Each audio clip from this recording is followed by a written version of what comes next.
One entrepreneur's marketplace to help support small Black-owned businesses and how one family turned a tragedy into inspiration on today's In This Together, presented by GoDaddy.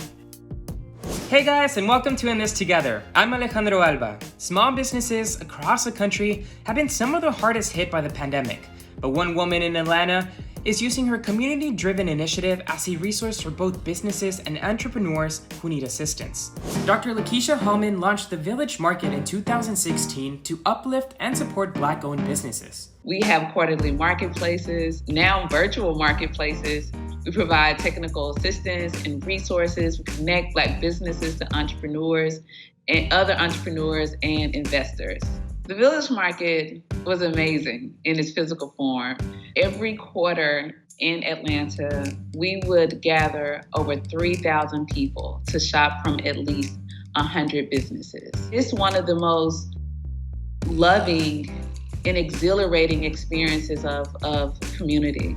You can see all facets of art and entertainment, STEM for young people, all wrapped around a bunch of entrepreneurs who's telling you about how amazing their products are. Despite drastically adjusting its operations, the Village Market is still making an impact on their business partners. It still looks like community. It looks like community by way of COVID-19 though. And so I would normally have had tons of in-person mentor meetings, trainings with entrepreneurs. I would normally have probably given out hundreds of hugs by now with entrepreneurs and talking to them in person and going to support them at other events beyond mine. Yet we are still pushing the envelope. We're launching and opening our first brick and mortar location in the heart of COVID-19. The Black Lives Matter protests across the country this past summer helped refocus and re-energize Lakeysha's mission for the Village Market. And I deeply believe that change happens so much from our phones and where we swipe and where we decide to push the checkout button. I actually decided in May that I was going to wait until August because we were in a wave. June, everyone was pushing to buy Black and brown. July, it was still the same. And I pulled my team together and I shared with them, when the wave is getting ready to come down, we're going to keep it going, to keep the wave going of buying Black so it could become a lifestyle. And so we set a goal for $1 million. Over the month of August, we reached that goal 2 weeks in, and we circulated $1.8 million. We had over 400 ambassadors being a part of the mission, just sharing that they're excited to buy Black. But the low-hanging fruit for me was to give those who are looking for a way to be advocates, to be a part of change, a tangible way that they can do it. And where we spend, to me, is one of the greatest forms of resistance and advocacy. While more economic and pandemic-related challenges might lie ahead for the Village Market, Lakeysha remains optimistic about its future. What's going to happen for us in 2021 and 2022 is being able to live those stories of those 100 businesses that we're putting all our support behind. I look forward to seeing just how fruitful that's going to be for our community. But yes, we're going to keep expanding globally and opening doors and taking risks. But we'll be here, hopefully in many other cities as well. But we'll still be here doing the good work. And as the late Congressman Lewis said, getting into good trouble.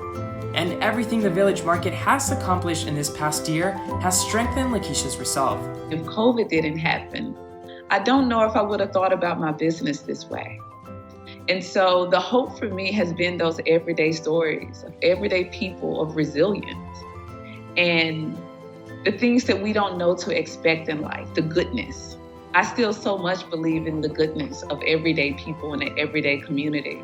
So I'm just as hopeful as I was before March, probably even more hopeful now, because I see a paradigm shift in entrepreneurs. I see a paradigm shift in how we think about advocacy. It's what keeps local businesses open, what keeps Black and brown businesses open.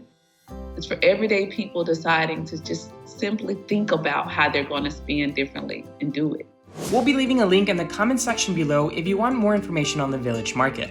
For our next story, we're going to take a look at the documentary series Made in America, created by GoDaddy. The series profiles small business owners from underserved communities across the country who are beating the odds. This clip is about a family who created their own popsicles company and how they turned a tragedy into inspiration. We get all of our popsicles and we start driving through the neighborhood and giving them out to neighbors. We get a phone call from the next door neighbor and he says, the storm got y'all.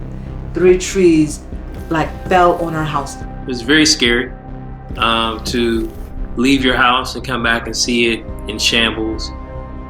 Essentially, we were instantaneously homeless. Right where we prayed as a family, the tree came literally down on her bed. Like 20 minutes after we said a prayer. The pops saved our life. When Hurricane Irma hit, it let us know that you gotta seize the moment. The moment can come and go quickly. We lost a lot of things. Our house was destroyed. The only thing you can go really when that situation happened was up. You know, sometimes things that appear tragic aren't tragic, you know.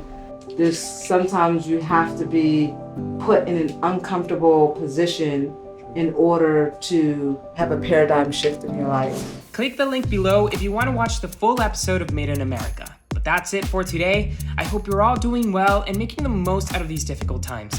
Thank you so much for watching, and remember, we're all in this together.